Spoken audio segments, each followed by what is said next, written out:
Jim Bowie, Jim Bowie,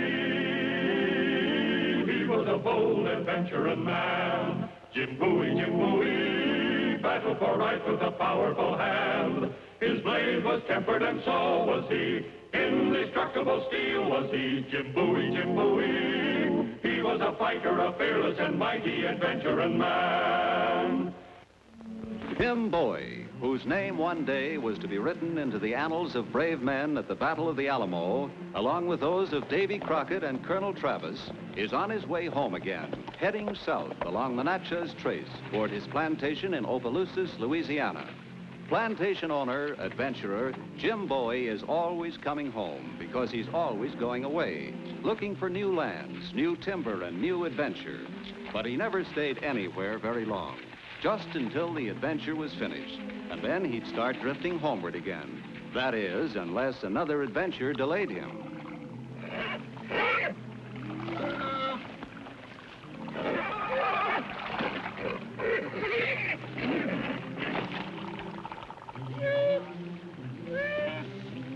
Hey, now, look at this. Hello, Mrs. Bear. Now, you keep away from me now. I'm not hunting bear. You keep away from me now. I gotta find a dependable weapon, which I'll have to use on you if you don't keep away. Go on, go home. Scat. Now, I don't want to shoot you, Mrs. Bear. But if you don't keep away now, I'm warning you.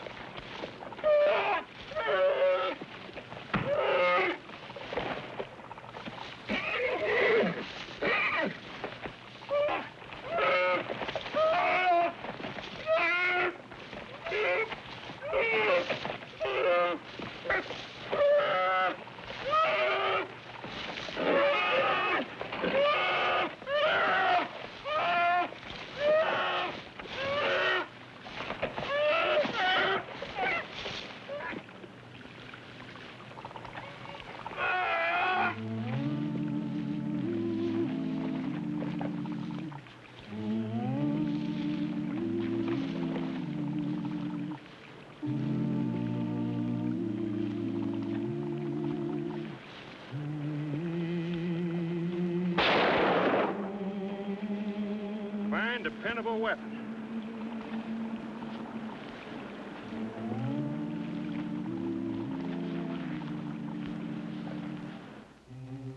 It wasn't the first time a flintlock muzzleloader had misfired and nearly cost Jim Bowie his life. After the encounter with Mrs. Bear, he was determined to have a weapon that would match her claws, a weapon he could depend on. So this is the story of how the blade that was later to be known as the Bowie knife was born.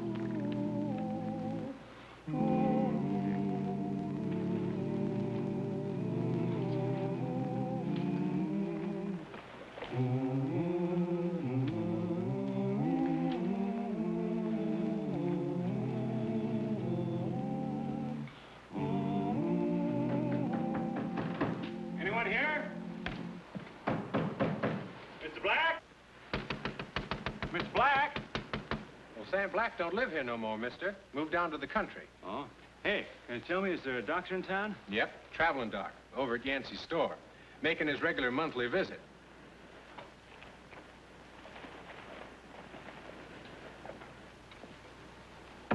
One more day and you'd have had a bad case of poisoning of the blood. Clean it up good, Doc. Hey, a mug of ale for my friend Jim Bowie, and a mug for me to keep him company. Every time the doc comes around, this thieving bunch of riffraff moves in. Keep your eye on Gypsy Joe and Louie and the cash box. You want that blanket? It'll cost you $1. Here's some mail, Jim. Well, thank you, Yancey. Well, here's quick healing to that arm of yours.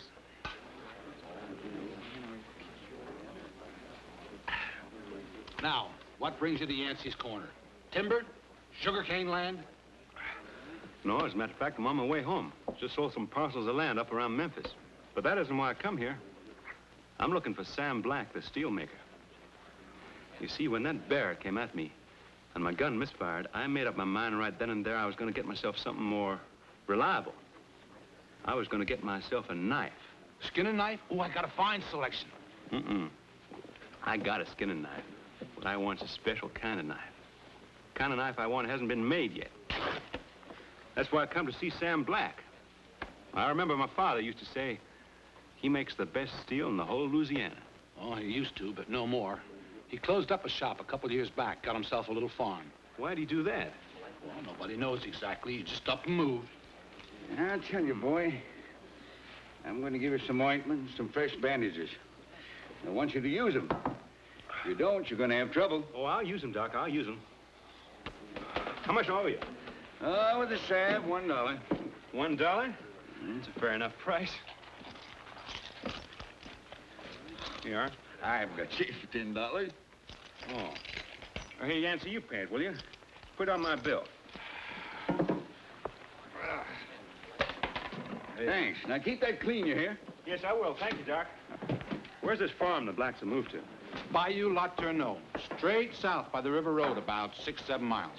Yeah? I think I'll go have a talk with Mr. Black. I want him to make me a knife.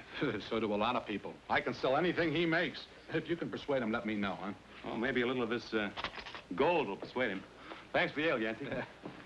I'll see you on my way back. Right.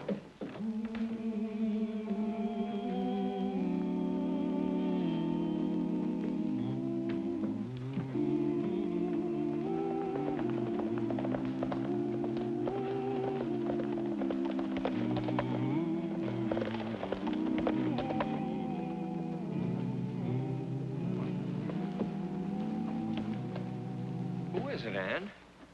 I don't know. Well, you remember me, Mr. Black, don't you? I'm Jim Bowie from Opelousas. Don't you remember me? Of course. Mr. Black, it's Mrs. Bowie's boy, Jim. Welcome, Jim. Welcome. Hello, Mr. Black. Have you ridden far? From Yancey's Corners. Then you must be tired. I'll get you a glass of Mr. Black's elderberry wine. Well, thank you, ma'am. Now, you sit right down here with Mr. Black, and I won't be but a minute. How is your mother? Well, she's fine, ma'am. Spanking fine. And your brother, Reason? He's fine, too. Mrs. Black. Jim's thirsty. Oh, I'm going, Mr. Black. Oh, my. Women sure do love to talk, don't they? That's what my father used to say. That is, when Mama would stop talking long enough to let him get a word in. Yeah, well, we don't have too many visitors out this way. I suppose you're wondering why I've come to see you. There you are. Well, thank you, Mr. Black. This is real social-like of you to call on us, James. My land, what happened to your arm? Or I had a little argument with a lady bear. She out-talks me. Well, that figures. Oh, now, Mr. Black. That's why I come to see you, Mr. Black. I want you to make me a knife. A knife? Next time I have an argument with a lady, I'd like to win it. Well, but Mr. Yancey has a real good assortment of knives. Oh, no, Mr. Black. Those kind of knives too short to get through the fat of a bear. And they're too brittle when they hit bone. The kind of knife I have in mind is it's a special kind of knife. The knife I have in mind would have a blade about this long. It would be twice, maybe 3 times as thick as an ordinary knife. And be curved toward the tip and double-edged, so to cut 2 ways. And it would be balanced for throwing. So it would have to be made of the very finest steel. So the tip wouldn't break off when it hit something solid. I don't know, maybe I'm asking the impossible. But I do know this, Mr. Black, if anyone can make me this knife, it's you. A double-edged tip. It's a most unusual knife. You have to be tempered 6, maybe 7 times very carefully. But, Jim, that's not just a knife. That's a weapon. That's right, Mr. Black. Knife doesn't misfire, and it's always loaded. Yes, an awful lot of work. Well, I'll supply the muscle and the sweat. All you'd have to do is supply the knowledge. That knife does fire my imagination, kind of like a challenge. 2 years ago, I would have accepted it, but now I can't even see my wife's face across the supper table. I'm just groping around in a world of shadows, and it's getting worse. That's why I closed up my shop. Things will be different tomorrow.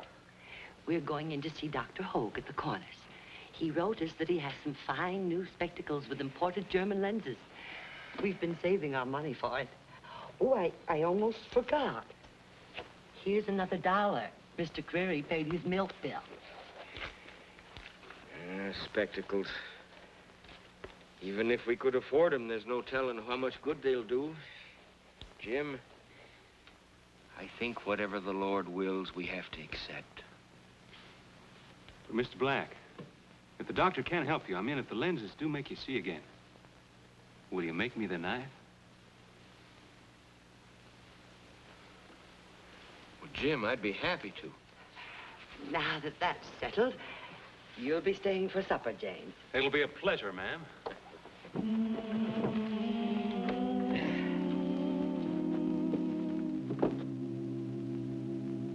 There. That ought to hold you until you get home. Thank you, ma'am. Now, if you have time, I can fix your jacket for you. No, I think I ought to be going now. Wouldn't you like some more coffee, James? Well, maybe just half a cup. Where do you learn to make steel like this, Mr. Black? In the old country. What's the secret? Tempering. It's like a good stew, Jim. It isn't what you put into it, it's how you cook it that counts. I'll get your horse. No, I'll get it. Keep your Fix seat. your coffee. Mr. Black can get your horse.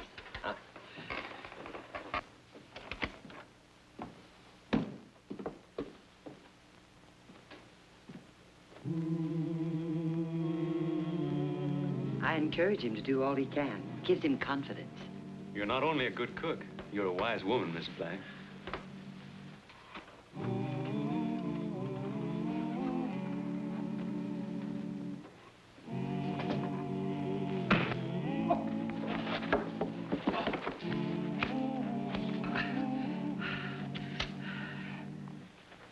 This isn't Bowie.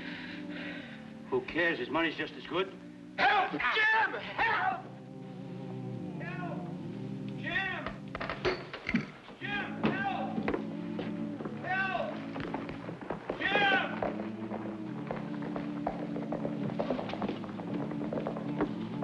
Mr. Black, what happened? Are you all right? Are you all right? Somebody hit me on the head and took all my money. Who was it? Did you see him? No, I didn't see him. Did they say anything? Yes, one of them said, "This ain't Bowie." Then they were after me. All that money gone now, we can't get your spectacles. Don't you worry, Mrs. Black. Your husband will get his spectacles. Just have them at Yancey's store first thing in the morning.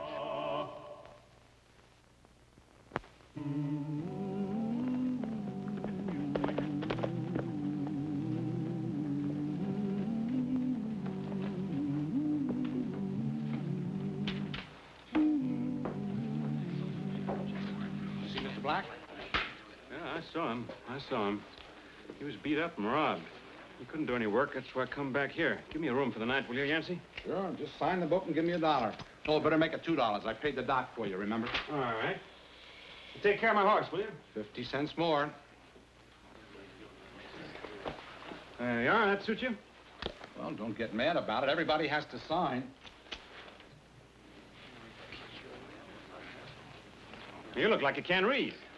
I can read all right, don't worry. I want you to put the rest of this gold in the safe for me. I ain't got a safe. It was stolen. Oh, well, give me a room with a good strong lock on the door. Ain't got no keys. One by one, they just come up missing. This is a fine hotel. You make it easy for thieves, don't you? Well, if you're so scared of getting robbed, just shove your bed against the door. Oh, that's not good enough. Give me a hammer and some nails. I'll nail the door up. You shouldn't carry so much money anyways. Well, I have to till I get to the bank in Opelousas.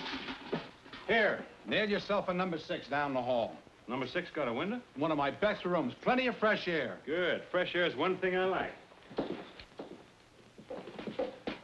Good night. Good night. Beats me. Traipsing around the country, carrying a fortune on him, just looking for trouble. Give me a nightcap, Pete. Make it a double.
Jim?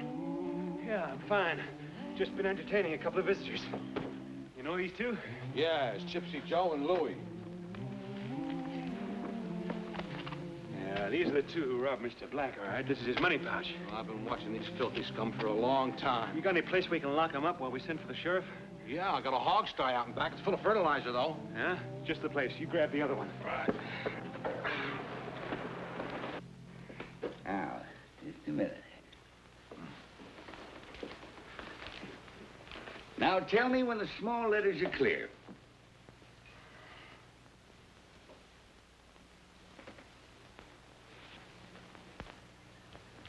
Yes, now they are. I-O-E-T-C-E. Oh, I tell you, Sam. I don't blame you for grinning, Jim. Looks like you're going to get your knife. Oh, I wasn't grinning at that. You know, you need 2 pairs, Mr. Black. Oh? Yeah, one for close work, one to hand on, and another pair for distance. Mr. Black, can you identify these 2 gentlemen here at the counter? Of course I can. That's my old friend Yancey and Jim Bowie. Thanks for giving me my eyes back. Sam, I didn't. Oh, wait a minute. You're all blurred. My close glasses, if you please, Mrs. Black. Yeah. Oh, thanks again, Jim. Nice to see you, Yancey. How about this?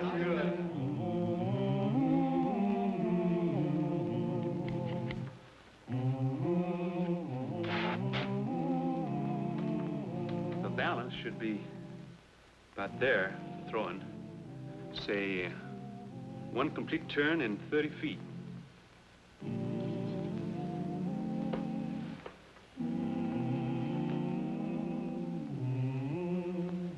Light the forge, Jim. Yes, sir.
Perfectly fine.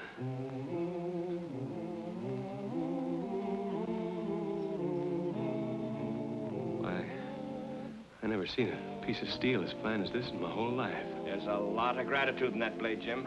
Come on outside. I want you to throw it. Huh? Come on, come on. Yeah, it's all right. Now, come here, Jim. That tree right... Uh-oh.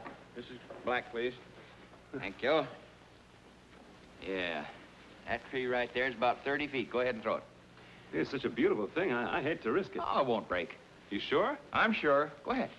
All right.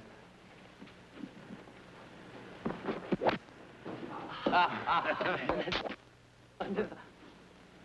Both their knives are in the tree, mister. Now we're even. It's Gypsy Joe and Louie. They broke out. Joe, your quarrel's with the sheriff. My quarrel's with him, Yancey.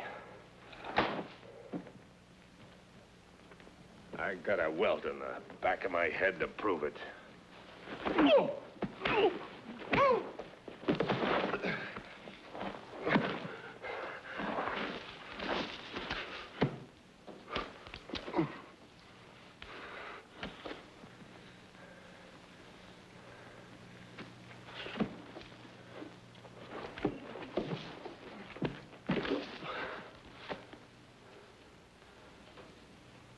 Well, now.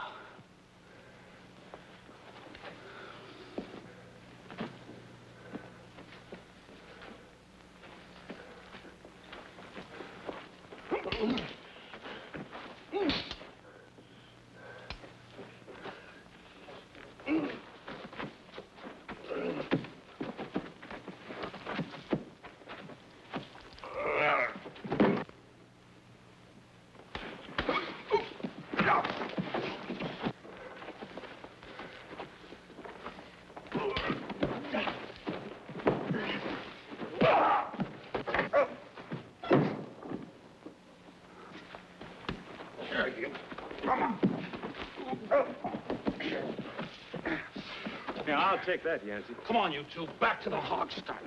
And Yancey, will you keep him there till the sheriff gets here? Oh, it worked fine, Black. Just fine. Yeah, there's just one defect. Which I'll remedy right away. Come, Mrs. Black.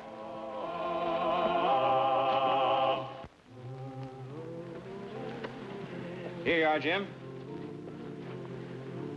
Hey, you put a strip of brass along the back. Yes, the brass is softer than steel. Catch your opponent's knife and his blade won't slip off so easily. My opponent? Mr. Black, I didn't want this knife for fighting men.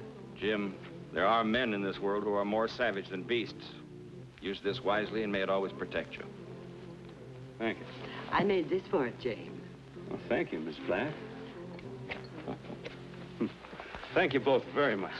Take care of yourself, Jim. I will. Goodbye. Give my regards to your mother.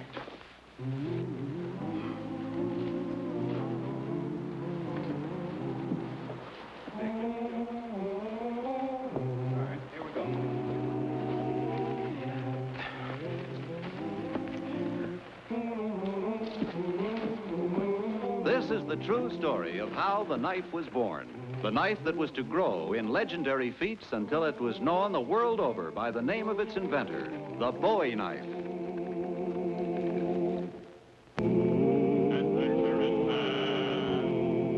Adventure in man, Jim Bowie, Jim Bowie.